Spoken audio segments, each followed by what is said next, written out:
The vast expanse of space had always been a place of mystery and danger. For centuries, galactic empires had risen and fallen, their legacies written in the stars, their boundaries marked by the wars fought over the precious resources of distant planets. Among the most formidable of these empires was the Velran Dominion, an ancient, proud civilization that had once ruled the stars with absolute dominance. Their fleets, vast and powerful, could wipe out entire planets with the sweep of a hand, their ships and weapons unmatched by any known species in the galaxy.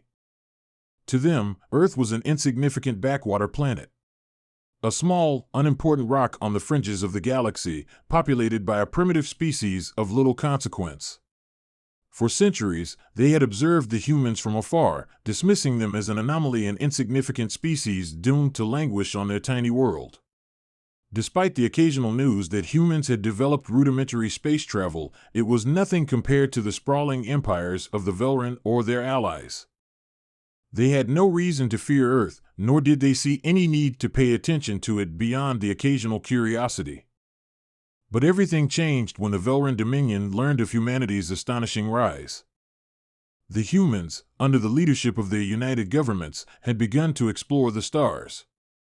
They had built ships capable of interstellar travel, slowly but surely expanding beyond their solar system, seeking out new worlds to colonize, new resources to harvest, and new knowledge to acquire. Their first few years of space exploration were unremarkable small missions, modest ships, limited reach. But humanity was nothing if not persistent, and their drive for advancement had no equal. Within a century, the humans had established colonies on several planets, not just in their own star system, but in nearby star systems as well.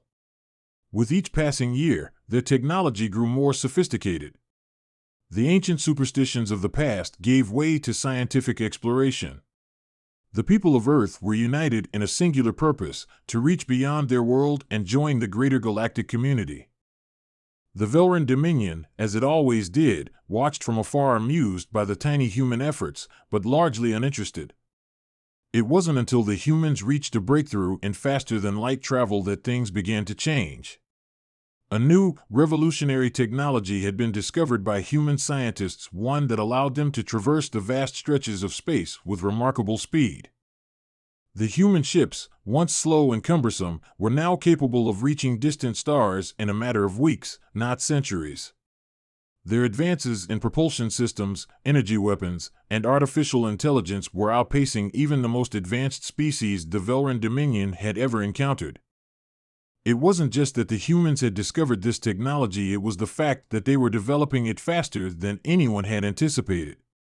Their exponential growth, the speed with which they adapted and evolved their technologies, caught the Velrans off guard.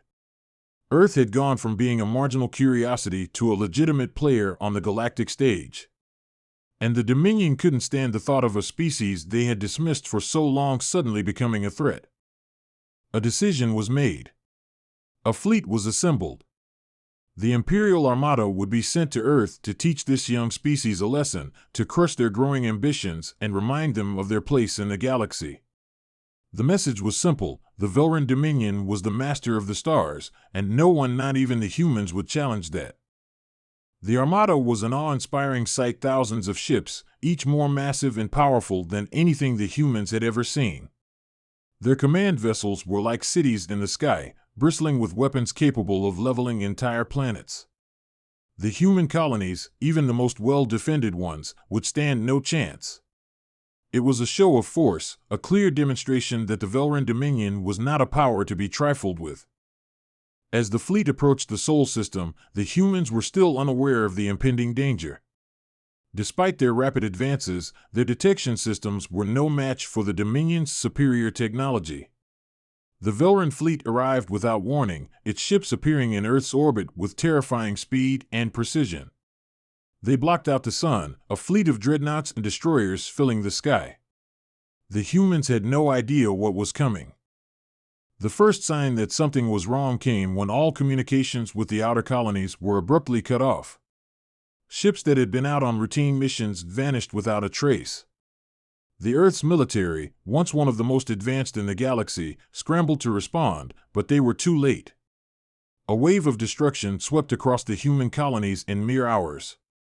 The Velran warships unleashed a torrent of energy blasts, obliterating human defenses and reducing entire cities to rubble. The human ships that attempted to defend their colonies were met with overwhelming firepower, their weapons useless against the Dominion's superior shields and weapons. For the people of Earth, it was a nightmare come to life. The first attacks were devastating. Human cities fell, entire colonies were erased from existence, and their fleets were decimated in space. The humans' defensive systems were no match for the sheer power and speed of the Velran Armada. The military, though formidable, could do little against the overwhelming might of the enemy. The first wave of attacks was brutal, crushing all hope in its wake. But the humans, for all their seeming weakness, were not so easily broken. In the face of such overwhelming destruction, Earth's leaders refused to surrender. The United Nations, still intact and unified, made a bold decision. They would not submit. They would fight to the last. The human resistance rallied, not just on Earth, but across the colonies. What the Velrans didn't understand was the singular nature of humanity's drive to survive. They may have been outgunned, outclassed, and outmatched in nearly every way, but they had something the Velran Dominion had never accounted for, an indomitable will. The first few weeks of the invasion were marked by chaos and desperation. The surviving human fleets gathered in what was left of Earth's orbit, forming a ragtag resistance force. The Velran Armada, confident in their victory, moved to complete the annihilation of Earth's forces, preparing to destroy the last remnants of human resistance once and for all. But what the Velrans had underestimated, what they had never truly considered, was that humanity could adapt. Humans were not bound by tradition or rigid structures. They thrived in the face of adversity, turning the impossible into the possible. The humans began to use their newfound technologies in creative and unexpected ways, repurposing old ships, modifying weapons, and launching guerrilla-style strikes against the Velran Armada. They had no hope of winning through conventional means, but they had a different kind of weapon, resourcefulness. The human resistance, though outmatched, was relentless. They attacked Velran supply lines, disrupted their communications, and sabotaged their weapons systems. The Velrans, who had expected to crush Earth's resistance in a matter of weeks, found themselves bogged down in a protracted war they had not anticipated. The humans, for all their inferiority, had managed to turn the tables, if only slightly. It wasn't enough to win, but it was enough to delay the inevitable. Meanwhile, behind the lines, something extraordinary was happening. Humanity's scientists, who had been working furiously in secret, had finally perfected a new weapon, a weapon that could turn the tide of the war. It was a long shot, a desperate move, but it was their only hope. The humans had harnessed the power of their new faster-than-light technology, combining it with a unique energy source they had discovered. The result was a weapon of unimaginable power, one that could potentially pierce the Velran shields and cripple their fleet. In a final, desperate gambit, the humans launched their most advanced ship, the Vanguard, at the heart of the Velran Armada. The ship was a prototype, a beacon of human ingenuity and determination. The Vanguard was equipped with the new weapon, designed to fire a focused burst of energy that could breach the Velrans' once impenetrable shields. The battle was fierce, but the human ship broke through, firing the energy weapon directly at the Velran flagship, the Dominion's Wrath. The shot hit with an explosive force that rocked the entire fleet. The Velran flagship, the pride of their entire armada, exploded in a massive fireball, taking down dozens of surrounding ships in the blast. The shockwave rippled through the Velran fleet, disorienting and damaging their remaining ships. It was a turning point, an unexpected blow to their invincibility. The Velrans had underestimated the humans, and they paid the price for their arrogance.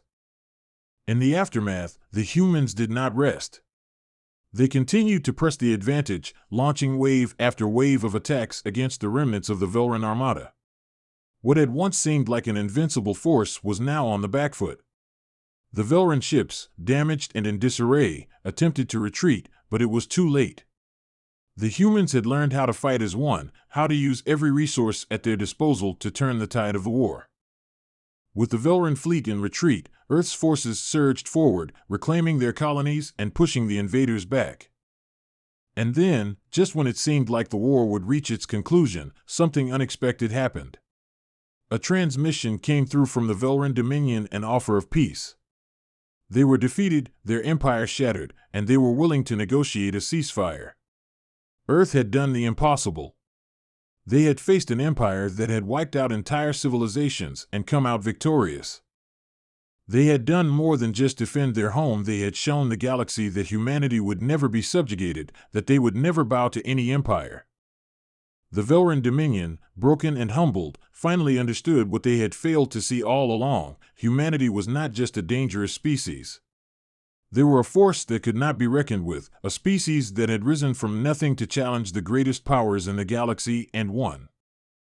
And with that, the Imperial Armada once sent to crush Earth retreated, their fleet in ruins, their pride shattered. They never stood a chance. Humanity had proven that no matter the odds, no matter the power of the enemy, there was always a chance to fight back.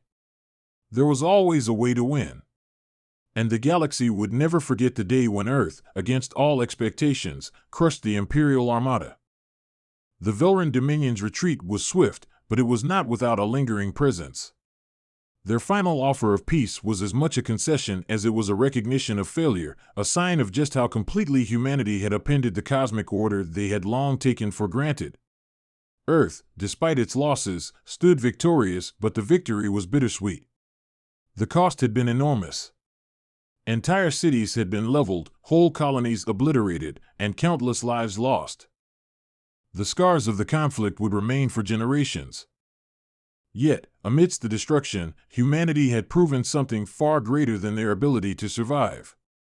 They had demonstrated their resilience, their ingenuity, and above all, their refusal to bow to any force, no matter how mighty or ancient.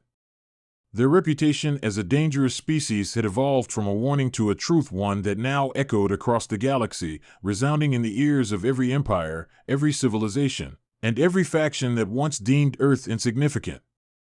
In the wake of the victory, Earth's leaders turned their attention to the aftermath. There was no time to celebrate. There was only time to rebuild. The war had not only crippled their infrastructure but also shattered their innocence. The galaxy they had once seen as a place of discovery and potential had revealed itself to be a battlefield where even the mightiest could fall. As Earth's survivors began to repair their cities and restore their colonies, the long-term implications of the war weighed heavily on their shoulders. The peace negotiations with the Velran Dominion were tense but ultimately successful, albeit uneasy. The Velrans, now diminished in power and prestige, had no choice but to agree to Earth's terms. The ceasefire was not so much a treaty as a grudging acknowledgement that their ancient empire had overreached, that they had underestimated humanity and were now paying the price. They were forced to relinquish control of several planets they had previously dominated, as well as offer reparations to the colonies they had destroyed.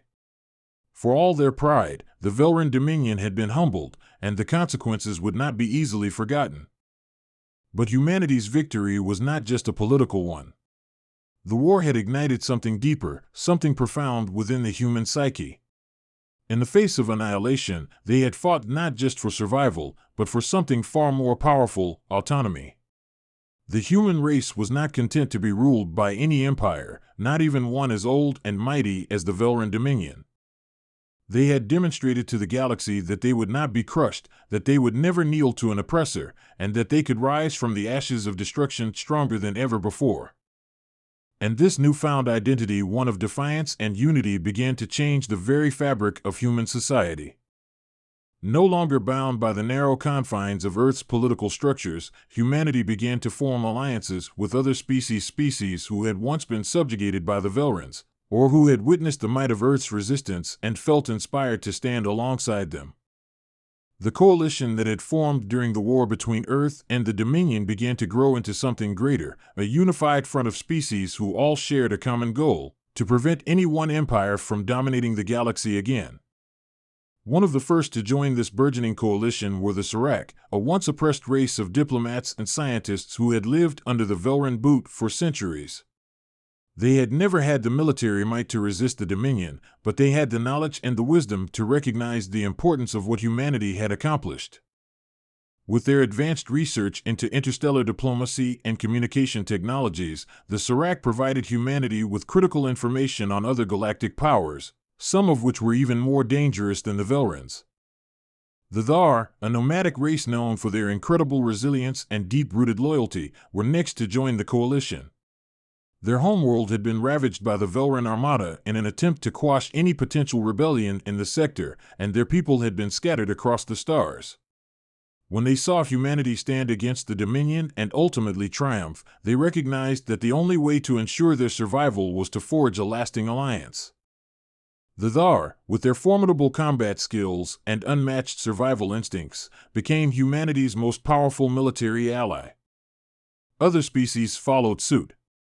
Some had been neutral during the war, hesitant to take sides, while others had secretly aided the humans in ways that had gone unnoticed by the Dominion.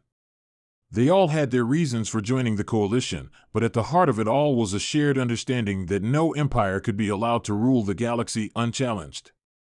Humanity had proven that. The formation of the New Galactic Alliance, as it was soon called, sent shockwaves across the galaxy. The once unassailable Velran Dominion, broken and bruised, now found itself isolated. The once mighty Dominion had been a symbol of imperial conquest, but now it stood as a cautionary tale and example of what happens when a power fails to adapt, when it underestimates those it deems inferior. The galaxy had changed forever. And yet, the remnants of the Dominion were not easily forgotten. Among their ranks were those who refused to accept the new order, those who believed that the Velran Empire could and should be restored to its former glory. These factions, though weakened, began to plot in the shadows. They whispered of rebellion, of reclaiming the Dominion's lost territories and prestige.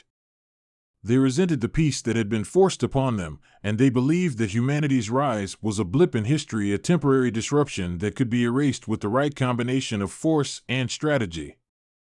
The Dominion's former elites, embittered by their defeat, began to form a clandestine movement known as the Reclamation Order.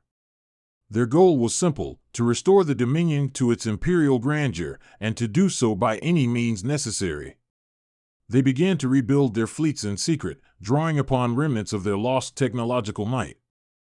The Velran Dominion's military scientists, once the most feared in the galaxy, went underground, working tirelessly to develop new weapons, new ships, and new tactics to one day take back what they had lost. But the humans were not ignorant of these movements. They had learned much in the aftermath of the war, not just about the Dominion's military strategies, but about its political undercurrents. Humanity had their eyes open, their vigilance sharp. They knew that peace, though welcome, could be fleeting. And so, while they rebuilt and forged new alliances, they also began to prepare for the inevitable, the day when the Reclamation Order would make its move. For humanity, there was no going back. The war had shown them that survival in the galaxy meant more than just defending Earth. It meant standing as equals among the stars, carving out their place in a galaxy that had long been ruled by empires of the powerful and the ancient.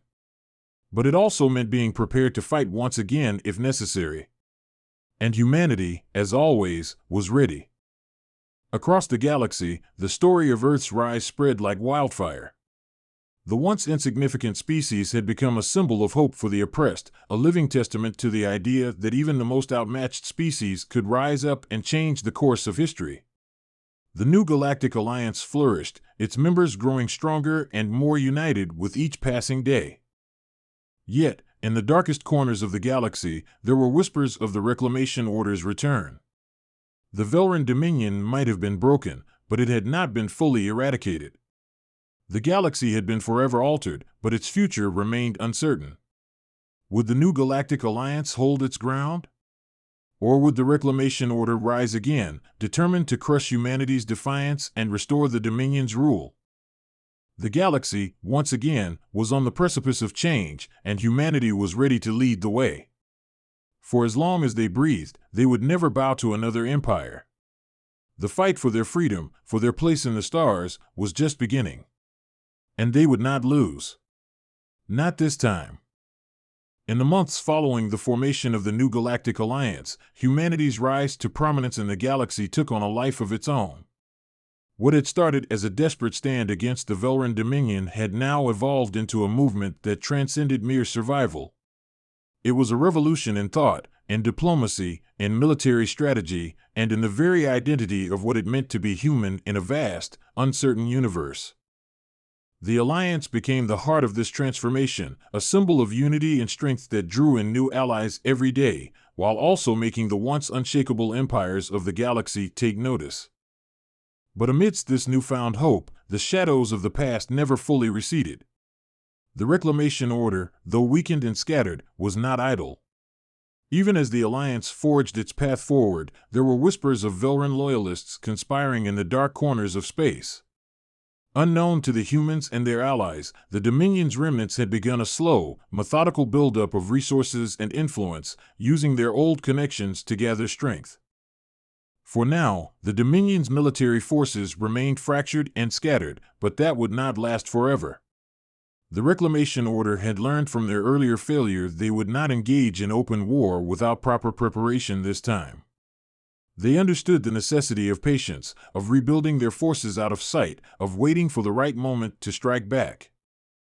Yet, humanity was not blind to these efforts.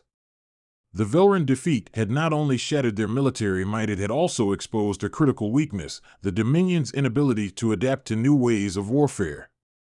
The Dominion, with all their technological power, had relied too much on their old ways, on overwhelming force, on sheer dominance. They had underestimated humanity's ingenuity, their adaptability, and their willingness to evolve. The humans were now far more capable of detecting covert movements and subtle threats than the Velran could imagine. The old empires were not accustomed to an opponent that did not play by their rules, and that made them vulnerable. Humanity's response was swift. The new Galactic Alliance, though young, had already begun to forge alliances with several independent systems, neutral factions, and even former enemies of the Dominion. This network of allies, while not as powerful as the Dominion's vast fleet, offered humanity the intelligence and resources needed to stay one step ahead of the Reclamation Order. The key to success in the coming years would not be sheer firepower, but intelligence, diplomacy, and the ability to maintain the unity of the Alliance.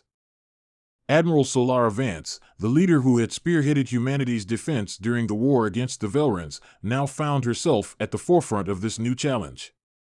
As the head of the human military forces within the new Galactic Alliance, she was tasked with coordinating defense strategies, managing intelligence operations, and maintaining the fragile unity of the diverse member species. Despite her victory over the Dominion, she understood all too well that the war was far from over. The Reclamation Order's shadow still loomed large. One of the key aspects of the Alliance's strategy was the establishment of the Vanguard Protocol, a network of hidden outposts, surveillance stations, and early warning systems placed on the borders of known Dominion space and beyond. The purpose was to create a web of detection points that could alert the Alliance to any potential movements by the Reclamation Order or other hostile factions, allowing them to act quickly. But this network was more than just a defensive measure. It was a message to the galaxy: humanity would not sit idly by. They were no longer a passive species to be trampled underfoot. They would be proactive, ready to strike before their enemies could even make a move. The Vanguard Protocol began to show results within a few months. Small Dominion factions had begun to make clandestine moves in the fringes of Alliance space incursions that were immediately detected by the network of outposts. While none of these were full-scale military campaigns, they were enough to signal that the Reclamation Order was far from defeated. The Dominion remnants were probing, testing the waters to see how far they could push without provoking a full-scale war. At the same time, the political landscape within the new Galactic Alliance became increasingly complex. The coalition of species that had once stood united against the Dominion now had its own internal divisions. The larger, more established civilizations wanted to consolidate their power and influence within the Alliance, while the smaller species feared being overshadowed, their voices drowned out by the bigger players. The Jelvans, once the neutral peacekeepers of the galaxy, now found themselves torn between their diplomatic inclinations and the harsh realities of war. They had always prided themselves on their ability to stay out of the politics of military conflict, but with the rise of humanity and the threat of the Dominion's return, neutrality was no longer an option. Admiral Vance, understanding the delicate nature of this political web, worked tirelessly to keep the Alliance together. She knew that the greatest danger humanity faced wasn't just from the Dominion, it was from the fractures within their own coalition. The same drive that had united them against a common enemy could just as easily tear them apart. And as the threat of the Reclamation Order grew more tangible, the pressure on the Alliance intensified. But despite the political turbulence, humanity's resolve remained firm. They had been forged in the fires of war and had learned that true strength lay not just in firepower, but in unity, resilience, and adaptability. They had built the new Galactic Alliance not as a means of conquest, but as a bulwark against tyranny and subjugation. And they would do whatever it took to ensure that the galaxy remained free from the yoke of any empire, be it the Velran Dominion or any other. It wasn't long before the Reclamation Order made its first move. After months of careful preparation, the Dominion remnants launched a series of coordinated raids on several Alliance outposts. These were not full-scale battles, but highly strategic, calculated strikes designed to destabilize the Alliance's defenses and prove that the Dominion's power had not been permanently broken. The Reclamation Order's ships, though not as numerous as the full Velran Armada, were still formidable. They possessed advanced stealth technology and were able to strike with precision, disappearing into the depths of space before the Alliance could mount an effective counterattack. It was during one of these raids that the true scope of the Reclamation Order's plans began to take shape. The Dominion remnants were not just attempting to reclaim lost territory, they were conducting a campaign of subversion and infiltration. They were targeting key leaders within the Alliance, planting spies and saboteurs in an effort to weaken the unity of the coalition from within. The strikes were more than just physical, they were psychological warfare designed to sow distrust among the different species of the Alliance. The human leadership was aware of this, and Admiral Vance took immediate action.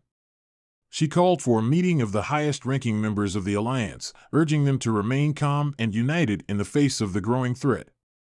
The Reclamation Order may be playing the long game, she said, but we've faced worse odds before. We've stood up to the Dominion, and we've won. We won't let them divide us now. Despite the pressure, the meeting proved productive. The Jelvans, who had remained hesitant to engage in open confrontation, finally agreed to provide human forces with critical intelligence on Dominion activity in the Outer Rim. The Thar, with their incredible survival skills and vast knowledge of guerrilla tactics, offered to help train the Alliance's forces in unconventional warfare.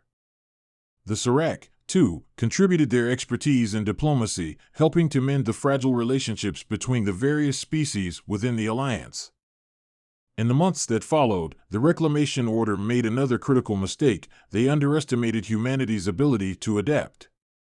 The humans, using their ingenuity, turned the Dominion's attacks into opportunities.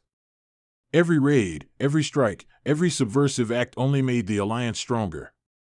The spies and saboteurs planted by the Dominion were quickly uncovered and neutralized, and the Alliance's outposts were reinforced with greater vigilance. The humans had a way of turning the tables that no one had quite understood before. What the Dominion saw as weaknesses, disparity between the member species, the challenges of maintaining peace and order within the Alliance were, in truth, the very factors that made the coalition so resilient. The Alliance wasn't a monolithic empire, it was a loose confederation of diverse species, each with its own strengths and weaknesses. And it was these differences that made it so difficult to defeat. The Dominion, with its rigid hierarchy and authoritarian structures, could not fathom how such a disparate group could ever come together in a way that could resist their power. The Reclamation Order, sensing that they were losing ground, began to escalate their efforts.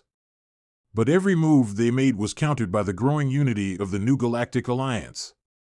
The Dominion remnants still possessed incredible technological prowess, but humanity and its allies had learned how to adapt quickly, using their strengths in ways the Dominion had not anticipated. In the final days before the next inevitable clash between the Reclamation Order and the Alliance, Admiral Vance addressed her people. We are not just defending our homes, our colonies, or even our future, she said, her voice resolute. We are defending a new way of life where no empire, no matter how ancient or powerful, can ever dictate our fate. We've proven our strength, and we will show them that humanity will never be a pawn in anyone's game. The galaxy was on the edge of something great or something catastrophic. Humanity had changed the course of history once again. And the Reclamation Order was about to learn the hard way. Earth had not just survived, they had conquered. And they would not be undone.